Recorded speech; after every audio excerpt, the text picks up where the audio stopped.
Recompensa millonaria. La PGR ofrece 130 millones de pesos por información que permita la captura de los líderes del grupo delictivo Los Caballeros Templarios. Espera un milagro. Mañana en la tarde está programada la ejecución del mexicano Edgar Tamayo en una cárcel de Estados Unidos y únicamente el gobernador de Texas podría evitarlo. This is a demonstration of Niños Flip-Formac. trabajadores. En México, millones de menores de 14 años trabajan, muchos de ellos por el desempleo de sus padres. 3 millones realizan alguna actividad laboral. Juicio a Lady Panteones. Es procedente el juicio político en contra de la regidora de Jalisco, Elisa Ayón, por abuso de autoridad. Bueno, se le va a aplicar todo el peso de la ley.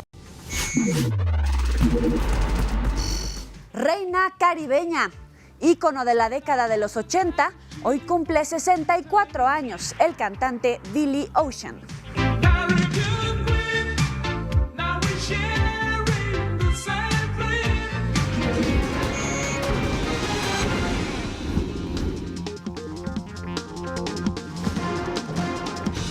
¿Qué tal? Muy buenas noches. Gracias por acompañarnos en este martes ya, 21 de enero en este 2014. ¿Cómo estás, Yoli Ramírez? Bienvenida. Un gusto estar aquí contigo. Muy buenas noches. Hoy queremos mandar un saludo especial a ustedes que nos acompañan a través de Canal 4 TV en Guadalajara. Vamos a comenzar con la información.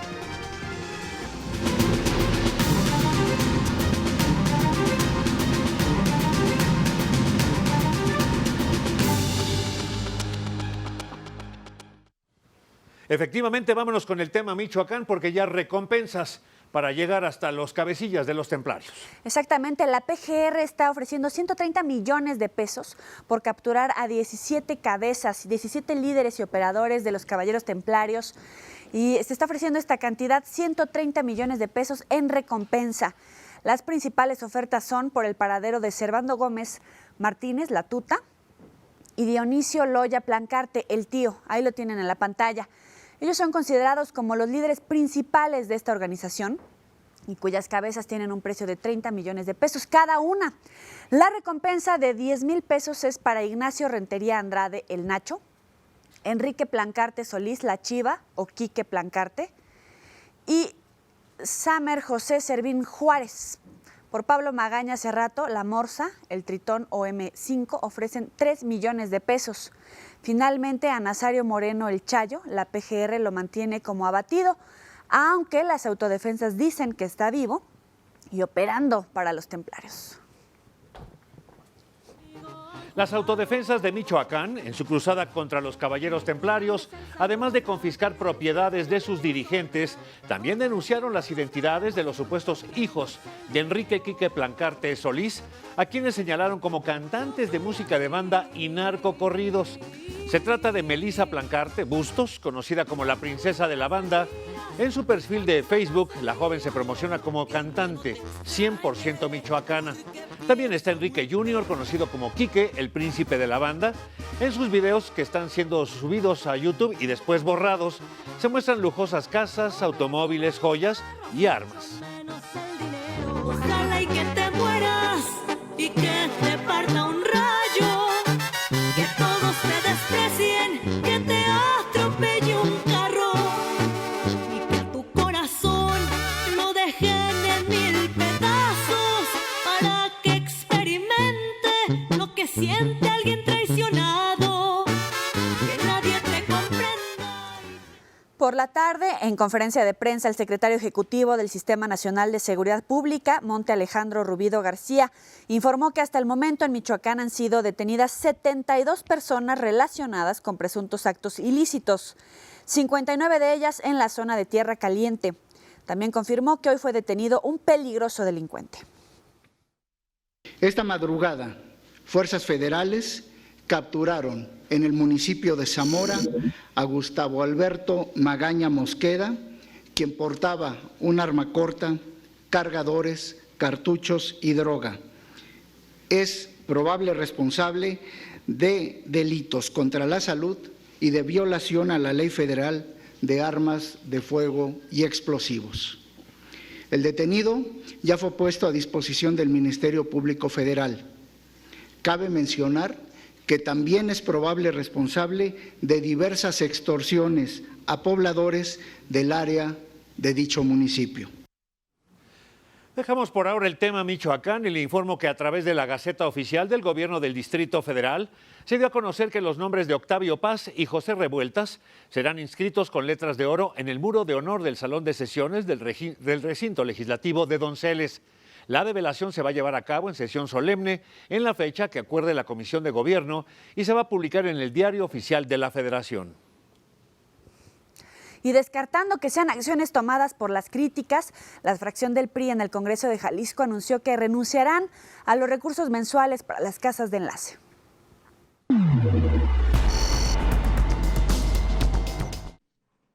Los diputados del PRI anunciaron que renuncian a los recursos de la partida 412 de apoyo a fracciones parlamentarias, mejor conocida como casas de enlace.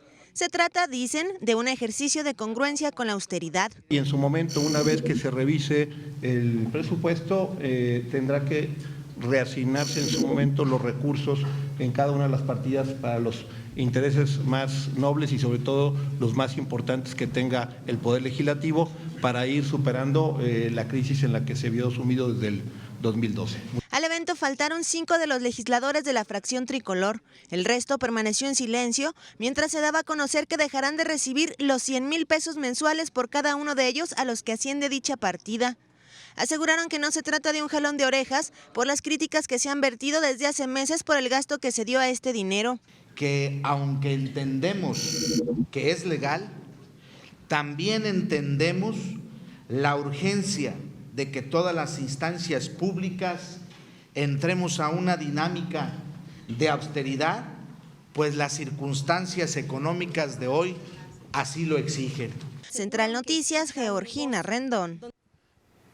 Sin embargo, la fracción del PAN en el Congreso de Jalisco desaprobó el actuar del PRI sobre los recursos de las casas de enlace porque lo calificaron como una medida para desviar la atención del primer informe del gobernador del estado. La dirigencia estatal del PAN anunció que el presidente del PRI Jalisco y sus diputados locales violaron un acuerdo político al anunciar el destino de los recursos de las casas de enlace. De entrada la plática fue con el presidente del PRI, bueno, pues él decide adelantarse y que no fueran los coordinadores de los grupos parlamentarios los que dieran a anunciar este acuerdo, deciden adelantarse y nosotros, bueno, pues hacemos lo propio y el PAN decide no utilizar más los recursos de las casas de enlace. Con la aprobación del retiro del reglamento de transparencia, se retomó el tema de las casas de enlace para atender el descontento social. Hoy creo que ellos tratan de desviar la atención, previo también al informe del gobernador, previo a la incoación del juicio político de Elisa Ayori. Bueno, el PAN estará atento y seguirá trabajando con los recursos propios para estar de manera permanente cercana a los ciudadanos. El PAN anunció que seguirían manteniendo las casas de enlace y el contacto permanente con los ciudadanos a través de los comités directivos municipales, de la militancia y de diferentes actores sociales. Alma Hernández Chávez, Central Noticias. Y vea estas terribles imágenes. Pescadores japoneses mataron a 40 delfines para su consumo, los cuales eran parte del mayor grupo atrapado recientemente, en lo que activistas dicen fue la redada más grande que han visto en las últimas 4 cacerías anuales. El grupo Sea Shepherd, conocido por su actividad contra la cacería de ballenas, señaló que en total 250 delfines fueron capturados y los pescadores seleccionaron a 52 para venderlos vivos a acuarios y otros clientes. Del resto mataron a 40. Uno quedó atorado en una red y se ahogó y el resto fue liberado. Si quieren ver más información y conocer esta problemática a fondo, pueden ver un documental que se llama The Cove, Delfín. Vamos ahora con la pregunta de esta noche. Usted la tiene en sus pantallas y por supuesto que tiene que ver con lo que habrá de ocurrir irremediablemente el día de mañana. ¿Cree usted que el mexicano Edgar Tamayo será perdonado de último momento y se salvará de ser ejecutado mañana en Texas? Ahí tienen las direcciones para que se comuniquen con nosotros en Facebook y en Twitter. Al regresar mañana está programada la ejecución del mexicano Edgar Tamayo en Texas. Y más adelante, desatada la delincuencia aquí en la Ciudad de México. Tenemos todos los detalles, no le cambie.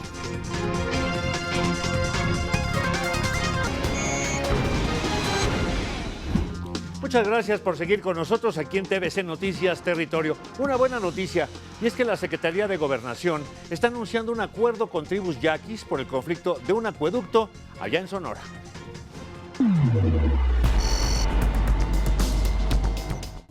Este martes firmaron convenio con la Secretaría de Gobernación, los miembros de la tribu yaqui y el Movimiento Ciudadano por el Agua, el gobernador del estado, Guillermo Padres Elías, junto al alcalde de Cajeme, Rogelio Díaz Brown, y el municipio de Guaymas. Según información del vocero de la etnia, Tomás Rojo, dicho convenio se establece de 4 puntos. Primero, el gobierno del estado cede la operación y responsabilidad del acueducto Independencia a la Conagua. 2. La Conagua analizará y justificará el trasvase de agua. 3. La consulta de manifiesto de impacto ambiental se debe de llevar a cabo. Además, se deben de resolver los amparos que interpusieron los módulos de riego por el derecho de agua. 4. Se debe de levantar el bloqueo. Será este miércoles cuando los miembros de la tribu yaqui mantengan una reunión con los integrantes de la etnia para discutir este último punto. Ese mismo día será consensado y se le podría dar fin al bloqueo, mismo que se mantiene en la carretera internacional número 15 frente al poblado de Bicam desde el pasado mes de mayo. Dulce Fajardo, Mega Noticias. A pesar de que aquí en TVC le hemos presentado testimonios de presidentes municipales que dicen que no han recibido un solo peso como un recurso etiquetado para definir esta situación de la pobreza y el hambre, según el presidente Enrique Peña Nieto, la cruzada contra el hambre casi llega a la mitad de su meta por un año. A un año del programa Cruzada Nacional contra el Hambre, 3 millones de mexicanos tienen asegurados sus alimentos, dijo el presidente Enrique Peña Nieto en su visita a Hidalgo. Nos permiten hoy afirmar que de esos 7 millones de mexicanos que están bajo esta condición, 3 millones de mexicanos hoy en día, a un año de haber lanzado la Cruzada Nacional contra el Hambre, tienen asegurada una mejor alimentación. La Cruzada Nacional contra el Hambre tiene por principal objetivo, insisto, asegurar alimentación a 7 millones de mexicanos que padecen pobreza extrema y abasto alimentario. Dijo que su gobierno está orientado a mejorar las condiciones de pobreza en México. Es focalizar el esfuerzo del gobierno de la República para que quienes más lo necesitan, quienes viven en mayor rezago social, en condiciones de pobreza, bajo distintas modalidades, puedan tener un mejor porvenir, un mejor mañana. Afirmó que reconstruirá el tejido social en Tierra Caliente, Michoacán. Trabajar en el estado de Michoacán, a donde hoy estamos dedicando esfuerzos para la reconstrucción del tejido social, para el desarrollo integral. Destinemos recursos y trabajo a la meseta purépecha y a Tierra Caliente en el estado de Michoacán. La titular de la Sedesol aseguró que la Cruzada Nacional contra el Hambre genera prosperidad en millones de mexicanos. Hoy, de aquellos 7 millones de mexicanos que planteamos como objetivo al inicio del gobierno, una parte muy importante pueden decir que ejercen hoy su derecho a la alimentación. Este año se destinarán 346,000 millones de pesos a este proyecto que ha beneficiado a millones de mexicanos en los 400 municipios que incluye la Cruzada. TVCN, Patricia Bello. Ahora tenemos otra buena noticia, y es que el aporte económico del sector de la cultura en las finanzas de nuestro país es de 2.7% del Producto Interno Bruto Nacional, según revela una inédita encuesta realizada en nuestro país. El INEGI presentó por primera vez en el país la cuenta satélite de la cultura en México 2008-2011. Sitúan a México como uno de los países en vanguardia en cuenta satélite de cultura. Creo que después de estos números será distinto la percepción que tengamos de la vida cultural. Se revela que el aporte del sector de la cultura en economía es de 379.900 millones de pesos, equivalente al 2.7% del Producto Interno Bruto. España pesa 2.7, Finlandia 3.2, Colombia 1.8 y Chile 1.3. Se trata de una encuesta que se aplicó a 14.400 hogares mexicanos, preguntándoles cuánto gastan en actividades y productos culturales. El gasto de los hogares son 122.269 millones. ¿Qué tanto es? Pues representa el 3.8 del gasto total de los hogares se va en actividades culturales. Primer dato muy importante. Esto significa que de cada 100 pesos que gasta un hogar en promedio, 3.8 lo gasta en actividades culturales. La encuesta revela que el flujo económico en México dedicado a la cultura es superior al Producto Interno Bruto de la actividad minera, los servicios financieros y seguros. Si lo comparamos con PIB de entidades federativas, podemos sumar 3 entidades federativas, como es el caso de Nayarit, Tlaxcala y Zacatecas. La suma de esas 3 es un poquito menor al PIB cultural. La mayor participación, el 44%, se observa en el sector de servicios de esparcimiento cultural como el teatro, la danza y deportes, así como partidos de fútbol, lucha libre y otros servicios recreativos. Le sigue con un 16% la información en medios masivos, que se refiere a la edición de libros, periódicos, revistas, música y producción de películas. La cultura también genera más de 780,000 empleos remunerados, la mayoría en la elaboración y venta de artesanías y juguetes tradicionales. Otros sectores donde se generan empleos es en el diseño y servicios creativos, en medios audiovisuales, artes escénicas y espectáculos, artes plástica y fotografía y por último, música y conciertos. El PIB de la cultura es 57 veces mayor al valor agregado de los bares, cantinas y similares en todo el país. El costo de la encuesta fue de 14 millones de pesos y servirá para la toma de decisiones en políticas públicas. Para TVCN, Mari Carmen Wister.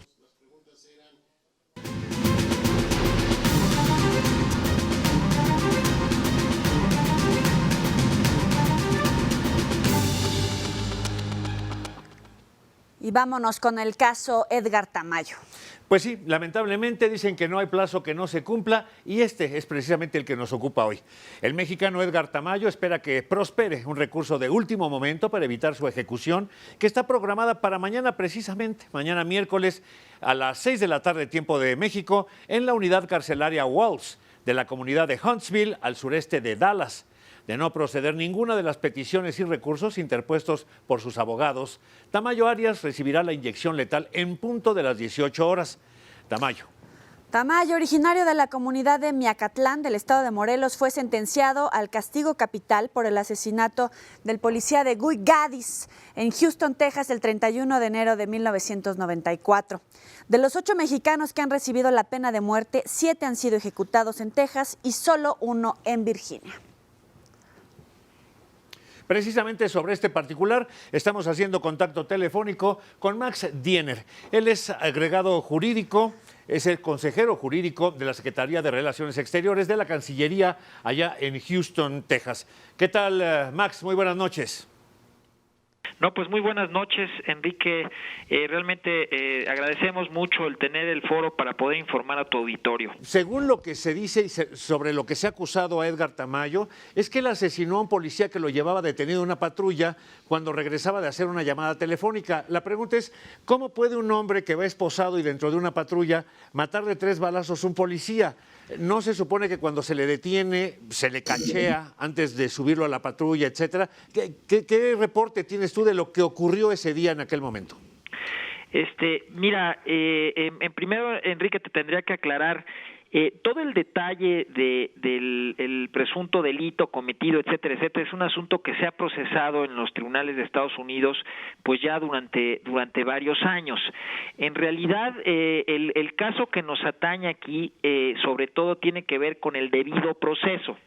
Y el caso del debido proceso pues es un tema ya también conocido en México, pero fundamentalmente corresponde a que en el primer momento no hubo la notificación consular ni la asistencia consular para que en este caso Edgar Tamayo tuviera la defensa adecuada en los tribunales. Entonces, independientemente de la cuestión de culpabilidad o inocencia que pueden haber determinado los tribunales, lo relevante es que nosotros tuvimos una sentencia favorable de la Corte Internacional de Justicia de La Haya en donde obliga al gobierno de Estados Unidos a revisar el proceso judicial de Edgar Tamayo. Esa obligación pues ya va a cumplir los 10 años sin que realmente pues en este caso las haya cumplido Estados Unidos y específicamente el gobierno de Texas. Entonces el punto aquí de detalle e importante es que México exige evidentemente el cumplimiento de esta obligación de la sentencia de la Corte Internacional, y lo que está en el trasfondo es que se violaron los derechos, en este caso del connacional Tamayo, pero el caso Avena, que es el caso emblemático que resuelve la Corte Internacional, en realidad involucra a 51 connacionales, y lo que se violó fue la Convención de Viena sobre relaciones consulares, el artículo 36, que establece que los estados están obligados a notificar y a dar la asistencia consular, cosa que en el caso de Edgar Tamayo pues no sucedió. En este momento la Corte de Texas ya rechazó la petición de retrasar la ejecución del mexicano. ¿La cita ya no tiene vuelta para las 6 de la tarde de mañana o todavía hay una esperanza? Todavía hay algunos recursos. Ese es uno de los recursos que ahorita se estaban tramitando. Todavía quedan algunos otros, como son las medidas cautelares de la Comisión Interamericana y otra serie de acciones también en tribunales. Entonces todavía hay un recurso en la Corte de Apelación. Efectivamente, en el caso que se menciona, esto acaba de resolverse hace un par de minutos, pero siguen habiendo recursos todavía jurídicos y también políticos, y debemos de aclarar que el gobernador del estado de Texas, Nick Perry, tiene hasta el último momento la posibilidad de posponer, o en su caso de conmutar, o conmutar quiere decir intercambiar por otro tipo de pena, que no fuera la muerte, sí. O en su caso pues también acceder incluso a una revisión de todo el caso judicial, que es lo que ordena la sentencia de la Corte Internacional. ¿Dónde estaba el cónsul? ¿Qué pasó con el consulado en el momento, en aquel 1993, cuando comenzó todo ello? Y ahora pues tenemos que lamentar que no tuvo la asistencia necesaria Tamayo. Mira, aquí hay que ser muy claros. El tema no tiene que ver con una falla de la autoridad en ese momento mexicana, sino al revés. Lo que sucede aquí es que si las autoridades extranjeras, en este caso Estados Unidos, aprenden a un ciudadano mexicano, tienen la obligación por la Convención Internacional de notificar al consulado inmediatamente, y eso es justamente lo que no realizaron.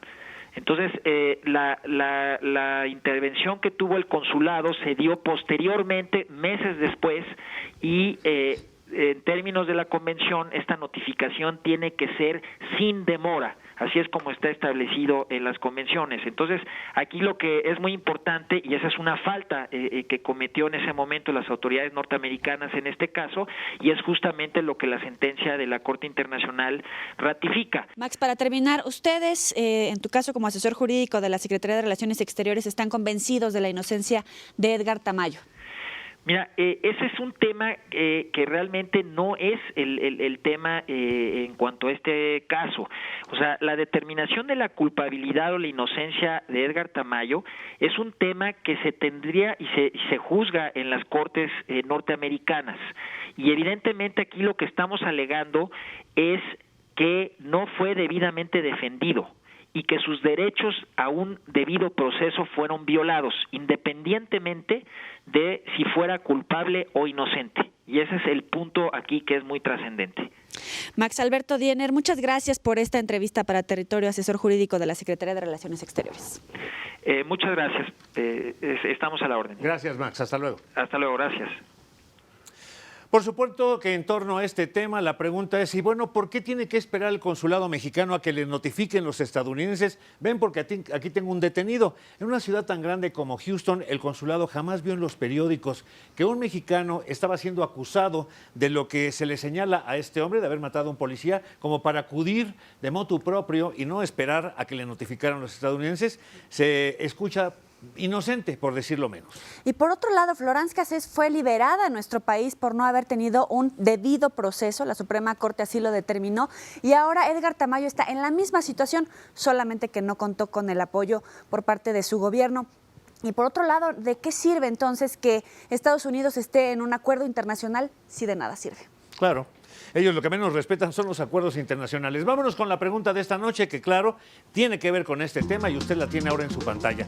¿Cree que el mexicano Edgar Tamayo sea perdonado de último momento y se salve de ser ejecutado mañana en Texas? Guillermo Soto, lo dudo muchísimo. Texas es muy estricto en ese tema, ojalá y sí. La señorita Morales, me temo que no la libra. Creo que solo un milagro lo salvará. Sidney Josafat, no creo. Señor González, no lo creo. ¿Y dónde que ahí en Texas ser mexicano es lo peor que uno puede ser? Ojalá y un día se les aplique la misma ley que ellos aplican. Rubén Vázquez, temo decir que no. El gobierno americano es muy intransigente y el gobierno mexicano luce por su ausencia. La señorita Horta, lamentablemente lo ejecutarán. No lo apoyó la Secretaría de Relaciones Exteriores. Así lo comentó el condenado. Miguel Eduardo, ojalá que sí se salve, pero eso no lo devolverá la vida a quien mató. Saludos desde Poncitlán, Jalisco. Miguel Ángel, es muy difícil que se le perdone. Jan de Quevedo, es una pena, pero creo que no. Sin duda, la pena de muerte bajo cualquier circunstancia o crimen es algo indignante y nos denigra como seres pensantes racionales. La señorita Sánchez, sí lo van a perdonar. Mañana será un nuevo día, vibra mundial. El capitalino, creo que el cuestionamiento puede ser ¿qué podemos hacer? Sugerir para los mexicanos que están sentenciados a muerte en los Estados Unidos. Posiblemente algún comentario puede darle una idea o transmitirla a su damilla o cuerpo de abogados. Buenas noches y gracias. Dice Pepe, no lo creo, no es México con la Florence Cassés, es Texas y ahí no perdonan. Perla Gutiérrez, definitivamente lo dudo, solo un milagro lo salvaría. Dice Francisco Javier, no creo que lo perdonen, el juez no cede. Andrés Melesio, esa pregunta es una burla. Pues Jesús Alberto, independientemente que sea mexicano o no, él se buscó estar donde está. Mira que matar a un policía balaceándolo en la cabeza. Ricardo Camacho, la pena de muerte es un tema muy polémico debido a que abarca varios aspectos como el filosófico, el ético, el religioso, el político, el comparativo. Existen distintos países en el mundo que rechazan la pena de muerte porque se considera una medida cruel e inhumana. El joven Ricardo, los que merecen la pena de muerte son diputados, senadores, pluris, gobernadores, secuestradores, zetas, los de la familia michoacana, Mancera, La Tuta, la maestra Elba y demás fauna política. Se fue sobre todos. José Luis Valadez, si es culpable, no creo que nadie lo salve. Enrique, lo ejecutarán sin duda. Claudia Ivette, creo que lamentablemente al cruzar la frontera de un país distinto al nuestro, aceptamos las leyes bajo las que se rige esa sociedad. Vámonos, tenemos más llamadas, más respuestas que agradecemos por supuesto, pero también tenemos esto que sigue y que queremos compartir con usted. Antes del corte veamos a estos soldados en Tailandia. Observe qué coordinación muestran en este desfile militar tailandés. Hasta parece un efecto, pero no es así. Es impresionante la destreza con la que manejan las armas, pero también sus cuerpos. Un ejemplo claro de disciplina y dedicación. Vaya espectáculo, ¿eh? Vean cómo uno a uno, sin perder atención, nada de que se brincó uno, no puse atención, me distraje. Este es efecto dominó, pero en seres humanos. Vaya disciplina.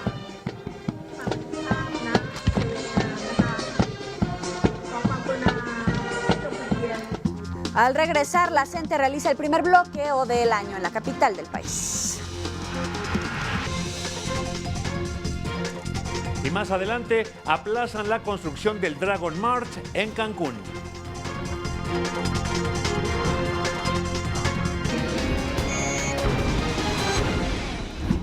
Gracias por seguir con nosotros en TVC Noticias Territorio. Las vías de comunicación están abiertas a través de las redes sociales. Las direcciones están abajo en su pantalla, en Facebook, en Twitter, así como en el canal de noticias en YouTube.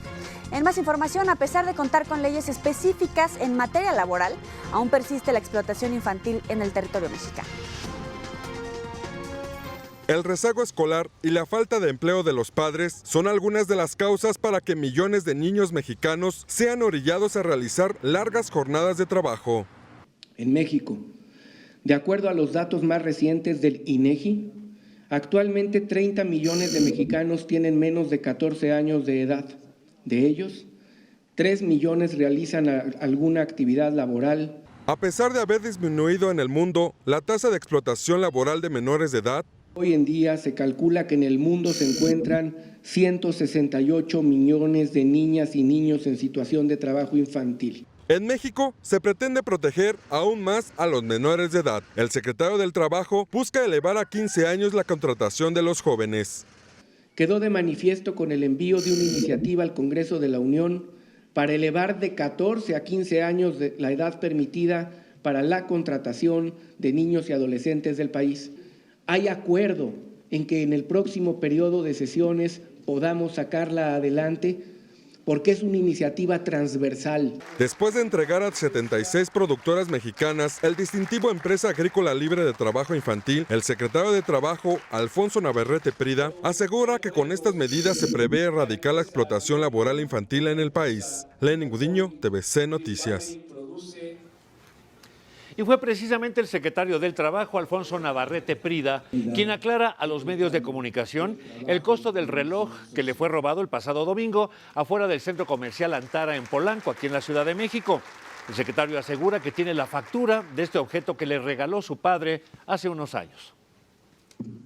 Quiero aclarar este asunto del costo del reloj, aquí la tengo. Es un regalo de 2010 que me dio mi padre por haber obtenido la mayor votación en el Estado de México en su momento por mayoría, y fue un gran esfuerzo la campaña. No costó 300,000 pesos, costó $7,500, que para él era algo muy importante. Y sí quiero dejarlo muy en claro, porque creo que se ha especulado de más con eso. Y sobre este tema, el procurador de justicia capitalino, Rodolfo Ríos Garza, asegura que no habrá impunidad para capturar a él o los responsables de este delito del que fue víctima el funcionario federal. Vuelvo a exhortar principalmente a las casas de empeño y a quienes se dedican a comercializar o a recibir este tipo de artículos, en este caso un reloj de algún valor considerable, que normalmente este tipo de artículos tienen papeles, este tipo de artículos tienen alguna factura o papeles. Las autoridades capitalinas presumen de tener la ciudad más segura y el AMPA a cualquier hora del día comete sus fechorías y no usted vea esto. Él es Cristian Sánchez, un ciudadano víctima de la delincuencia de la ciudad capital. Me asaltaron, me pegaron, todo eso. ¿Estos dos sujetos, tú los reconoces? 5. ¿Son 5 sujetos? 5. Sí, venían en el puente rojo, el que está ahí, y se bajaron, me golpearon, me aventaron envases de alcohol, vasos, me quitaron dinero. De plano me querían arrollar con todo y o sea, sobre la avenida, y me subieron a una banqueta y se bajaron ahí. ¿Tenían armas? No, olvidé. La policía capitalina reaccionó para detener a los presuntos delincuentes. Tengo una lesión, pero ya estoy en recuperación. Incluso así todavía se querían pelear según conmigo. ¿Desde dónde venías? Desde Viaducto, Miguel Alemán. Tanto la policía como la Procuraduría de Justicia capitalina aseguran que la delincuencia en la ciudad capital ha disminuido en un 12%. ¿Usted les cree? Lenin Gudiño, TVC Noticias. Con todo y cámaras, operativos, rondines, 12%. Aquí en la Ciudad de México, un agente de la Policía Bancaria e Industrial murió al recibir un disparo en el rostro. Esto al intentar frustrar un asalto a los pasajeros de un microbús en la Ruta 31 en Iztacalco. Los delincuentes huyeron. Los hechos ocurrieron sobre la avenida Canal de Tezontle, Colonia Campamento 2 de Octubre. Ahí tiene algunas imágenes. Y también aquí en la Ciudad de México, integrantes de la CENTE volvieron a hacer de las suyas. Ahora bloquearon las instalaciones de la Secretaría de Educación Pública ubicadas en el centro histórico. Por más de 4 horas, los de la CENTE protestaron contra la reforma al sistema educativo. ¡La lucha sigue! ¡Zapata vive y vive! ¡La lucha sigue y sigue! ¡Zapata vive, vive, vive y vive! ¡La lucha sigue, sigue y sigue! Y tal parece que el plantón de la Coordinadora de los Trabajadores en la Educación en el Monumento de la Revolución va para largo. El plantón de los maestros disidentes en la Plaza de la República no disminuye. Al contrario, aumenta con la llegada de más maestros de la CENTE. Lo cierto es que va creciendo de manera natural el plantón. Los compañeros están arribando constantemente y vamos a ir ocupando la plaza en esa medida. Es una necesidad del mismo plantón. Apuntan que no hay acuerdo con el gobierno del Distrito Federal para que se retiren de forma definitiva. Vamos a continuar aquí en el plantón. No tenemos ningún acuerdo de retiro, al contrario, de reforzarlo. Entonces sí se va a continuar en el plantón. Se espera un contingente más grande en los próximos días. Alrededor de 1.500 compañeros, principalmente de Oaxaca, Veracruz, Chiapas, Guerrero, compañeros de la laguna del norte de la República. Poco a poco las casas de campaña comienzan a ganar terreno y se expanden a la plancha principal de la Plaza de la República. La pregunta es, ¿el gobierno capitalino lo permitirá? Lenin Gudiño, TVC Noticias. Ya que estamos en estos temas, la sección 59 del Sindicato Nacional de Trabajadores de la Educación bloqueó varias carreteras allá en el estado de Oaxaca. La sección 59 del Sindicato Nacional de Trabajadores de la Educación realizó este martes bloqueos en carreteras de Oaxaca. Exigen al gobierno de Gabino que libere los salarios retenidos de los profesores desde el inicio del ciclo escolar y los bonos correspondientes que ya fueron entregados a los maestros de la sección 22. Asimismo, exigen al IEPO la validez de los estudios que cursan los niños. Es lo que queremos saber, cuál es el motivo. Cuando nosotros cumplimos los 300 días de clases y estamos en las aulas y lamentablemente pues no tenemos la respuesta favorable del gobierno y la parte oficial que es el IEPO. Los maestros de la 59 estuvieron acompañados de padres de familia. Estos cierres carreteros afectaron la comunicación entre la capital del estado y las 8 regiones, asimismo la comunicación con los estados vecinos de Chiapas y Veracruz. Otros simpatizantes a este gremio sindical, encabezados por el secretario de organización, Humberto Alcalá, ingresaron por la fuerza al acceso principal de la sede del Poder Legislativo, donde se registraron pequeños disturbios con la policía para luego conseguir una reunión de trabajo con legisladores a fin de que ya intervengan en esta problemática. Mega Noticias, Connie Baigorria. Y vámonos a Guadalajara, Jalisco. Ya se aprobó el juicio político en contra de la regidora con licencia Elisa Ayón, conocida por ustedes como la Lady Panteones. Aprueba la Comisión de Responsabilidades en el Congreso del Estado incoar juicio político en contra de la regidora con licencia Elisa Ayón. Con 9 votos a favor, 0 en contra, se aprueba la incoación de juicio político contra la regidora Elisa Ayón Hernández.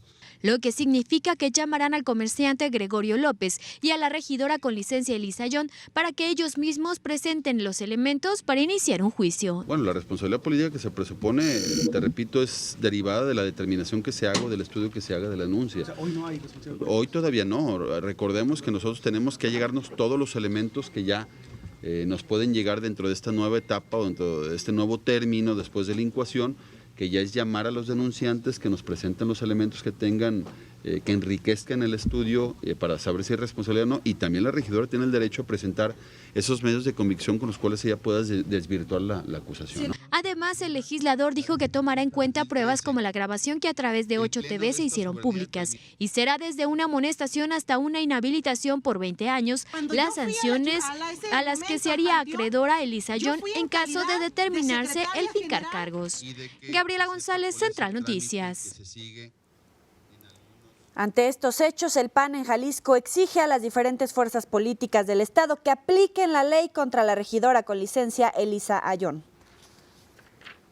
Se le va a aplicar todo el peso de la ley. Lo que hemos dicho nosotros, el exhorto al gobernador, el exhorto a las distintas autoridades municipales del PRI que no han dado resultados y no han dado a conocer ninguna de las investigaciones que hemos presentado nosotros para resolver los actos de corrupción. Vea usted las siguientes imágenes. Vea nomás el tamaño del edificio. Fueron grabadas estas que estamos viendo en la India. Como usted puede notar en su pantalla, este pequeñito camina durante varios minutos sobre el balcón del departamento en el que vive. Más que balcones, digamos que la cornisa de una ventana. Nadie se percata, nadie nota que él está pues caminando, se asoma. De que no le tocaba, no le tocaba, ¿eh? Vea usted, son casi 10 pisos donde está la ventana por la que asoma este niño y ya hasta después de 3 minutos alguien se da cuenta, lo toma de la mano, lo mete y hasta entonces se les ocurre cerrar la ventana. Un verdadero milagro que no haya caído este pequeño que está en el último piso del edificio como alcanzamos a ver. Y esta famosa estatua del Cristo Redentor, ubicada en Río de Janeiro, Brasil, empezó a ser reparada luego de que 2 de sus dedos y su cabeza se astillaran durante recientes tormentas con rayos. Varios obreros se encuentran evaluando los daños a la estatua de 38 metros de alto. Después del examen, las obras de reparación durarán 4 meses, sin embargo, permanecerá abierta para los turistas. Más adelante desmantelan palenque clandestino en Coahuila.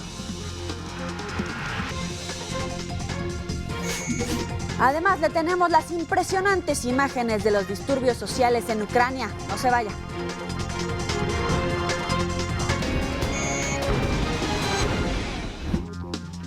Regresamos con más información aquí en TVC Noticias Territorio. Le doy a conocer que lamentablemente el Lampa está desatada en el Distrito Federal, donde capturan a 3 sujetos que se dedicaban a robar de forma sigilosa a sus víctimas en los restaurantes de esta ciudad capital. Vea.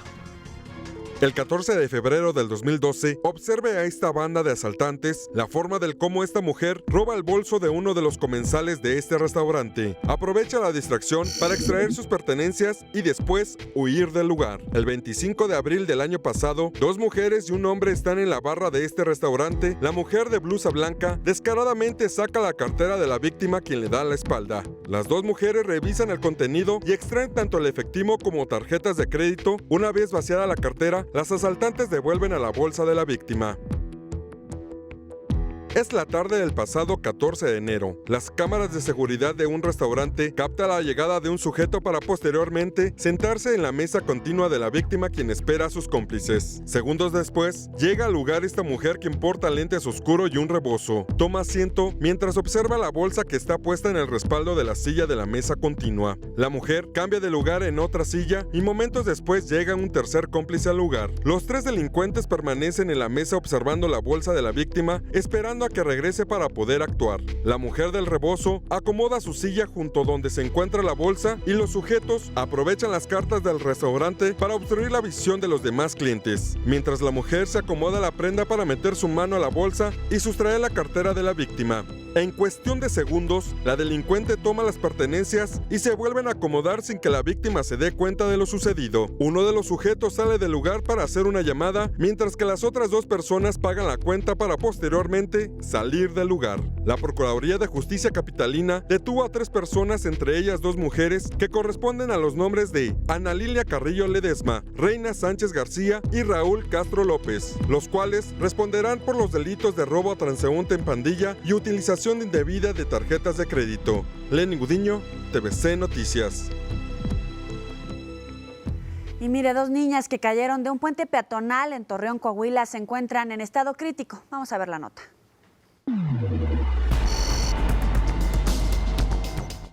Entre la vida y la muerte se debaten las menores Gisela Trejo, de 14 años, y Brisa Judith Trejo, de tan solo año y medio de edad, quienes el pasado domingo sufrieron un trágico accidente luego de caer de lo alto de un puente peatonal ubicado en la colonia Las Julietas de Torreón. Gisela, tía de Brisa, trasladaba a su sobrina en un carrito para niños sobre el puente peatonal. Sin embargo, la agarradera se desprendió del vehículo, precipitándose las 2 desde una altura superior a los 6 metros. Ambas lesionadas fueron trasladadas en un vehículo particular a la Cruz Roja y posteriormente Gisela fue canalizada a la Clínica 16 del Seguro Social. La bebé, de 18 meses, es atendida en el Hospital General de Torreón. Las 2 presentaban traumatismo craneoencefálico y ayer mismo fueron sometidas a intervenciones quirúrgicas. Su estado de salud es delicado. Para RCG desde la comarca lagunera informa Alfonso Hernández. Y en más información de Durango, parte de una vivienda se derrumbó ahí en la capital del estado. Las causas apuntan a obras en una avenida cercana.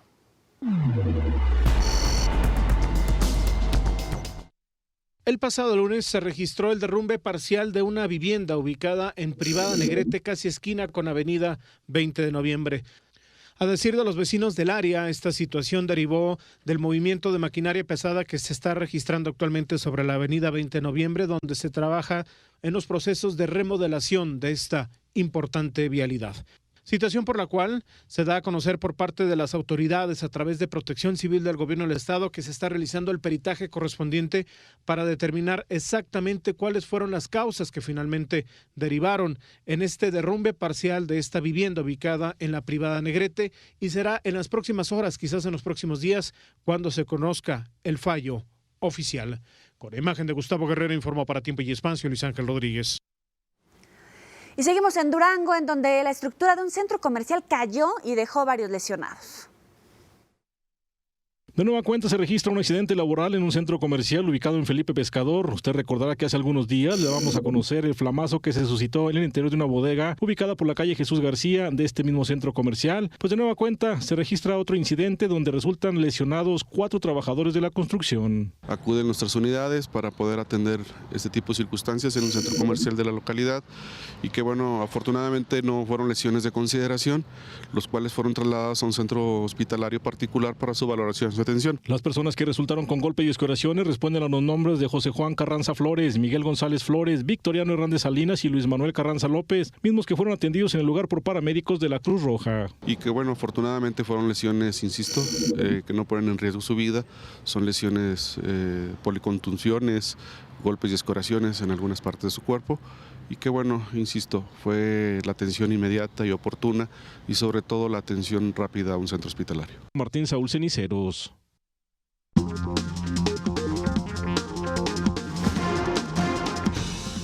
La Bolsa Mexicana de Valores retornó al terreno negativo al cerrar con una pérdida de 0.33%. El índice de precios y cotizaciones se ubicó en 41.838.63 unidades. En el mercado cambiario, el dólar se vendió en 13 pesos con 54 centavos y se compró en 12 con 75. El euro se vendió en 18 pesos con 36 centavos y se compró en 17 con 29. El barril de la mezcla mexicana de petróleo se vendió en $90 con 99 centavos. Gracias por seguir con nosotros en TVC Noticias Territorio. Tenemos las imágenes donde granaderos desalojaron a un grupo de invasores que intentaron apropiarse de un predio. Esto en la delegación Iztacalco. Más de 80 sujetos encapuchados pretendían quedarse con el predio donde vivían varias familias. Más de 300 elementos de la policía capitalina cercaron el lugar para impedir que escaparan y detener a los sujetos. No se registró algún enfrentamiento y los policías escoltaron a los invasores para ser llevados a la agencia del Ministerio Público.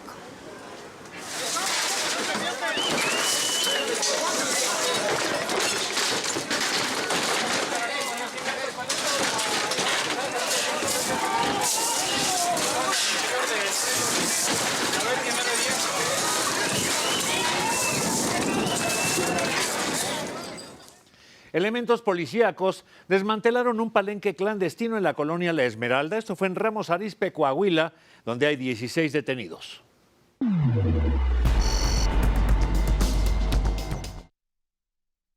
Elementos de la Policía Estatal acreditable detuvieron a 16 personas, las cuales se encontraban haciendo apuestas en una pelea de gallos en la ciudad de Ramos Arizpe. Fue alrededor de las 6 de la tarde que los uniformados se encontraban haciendo un recorrido de seguridad por la colonia Esmeralda. Al llegar a la calle Óscar Flores Tapia, una mujer se les acercó y les comentó que en la casa con el número 351 y 353 se efectuaban peleas de gallos clandestinas, por lo que acudieron a dicho lugar, logrando detener a 16 personas y decomisaron 11 gallos y la cantidad de 9,500 pesos en efectivo. Los detenidos fueron trasladados a la comandancia municipal, donde quedaron a disposición del Ministerio Público. Uno de ellos comentó que solo se encontraban tomando y no estaban haciendo apuestas. Estábamos ahí en la Esmeralda en unos gallos ahí, pero no estamos jugando ni nada. Ahí estamos conviviendo ahí. Ahí convivimos cada fin de semana. Pero no dijeron, no te peleas. No estamos jugando, nosotros jugamos en el palenque. Con imágenes e información para RCG Noticias, Edgar González. La situación en Ucrania en su tercer día de violentos enfrentamientos entre policías y opositores proeuropeos está saliendo de control. Esto lo advirtió Rusia cuando se publicaron unas leyes que endurecen las sanciones contra los manifestantes. Para muestra, estas imágenes. 80 policías están hospitalizados, pero también varios periodistas resultaron gravemente heridos. Ahí tienen algunos ya lastimados, cómo se dan los enfrentamientos. De un lado y del otro hay caídos.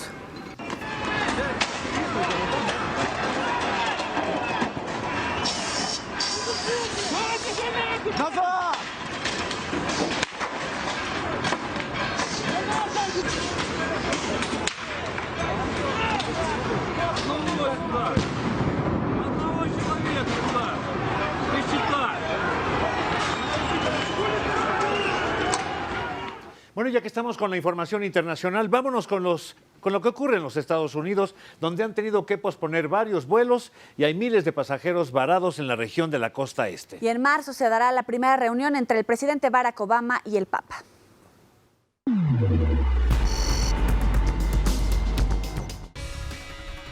Una tormenta invernal en la costa atlántica central y el noreste de Estados Unidos ha provocado la cancelación de más de 2,000 vuelos y la demora de otros cientos. Los aeropuertos más afectados son en Nueva York, La Guardia, Newark y John F. Kennedy, el Aeropuerto Internacional de Filadelfia y las dos terminales de la ciudad de Washington, Dulles y Ronald Reagan. De acuerdo con el Servicio Meteorológico, caerán entre 20 y 30 centímetros de nieve en Filadelfia y Nueva York, y en Boston quizás sean más. Con el viento gélido se pronostican temperaturas de menos 25 grados. Lluvias intensas en la región montañosa central de Perú causaron el desborde de un río y el deslizamiento de tierra que cayó sobre varias carreteras. Además, varias familias perdieron sus hogares. Autoridades de protección civil instaron a la población a tomar precauciones adicionales debido a que el río desbordado también podría afectar a la central hidroeléctrica del Mantaro.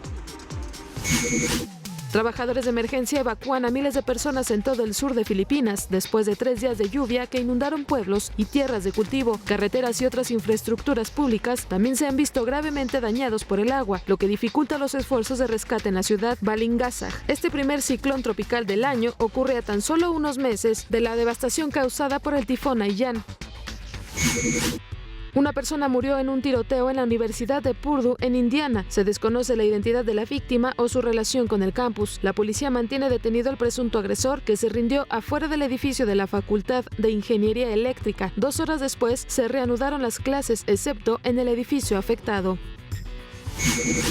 El Papa Francisco y el presidente de Estados Unidos, Barack Obama, se reunirán el 27 de marzo en el Vaticano. Así lo confirmaron tanto la Casa Blanca como la oficina de prensa de la Santa Sede. Es el primer encuentro que mantendrán ambos mandatarios. Se espera que los temas a tratar sea el compromiso compartido del presidente Obama en la lucha contra la pobreza y la creciente desigualdad.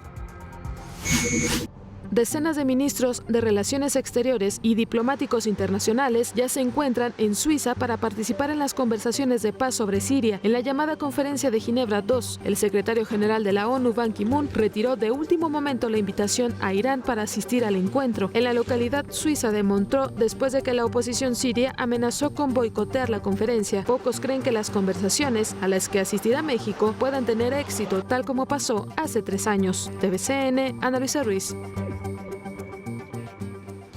Ya nos vamos, muchas gracias por haber estado con nosotros en esta noche en la que rendimos homenaje a Billy Ocean. ¿Ustedes lo recuerdan?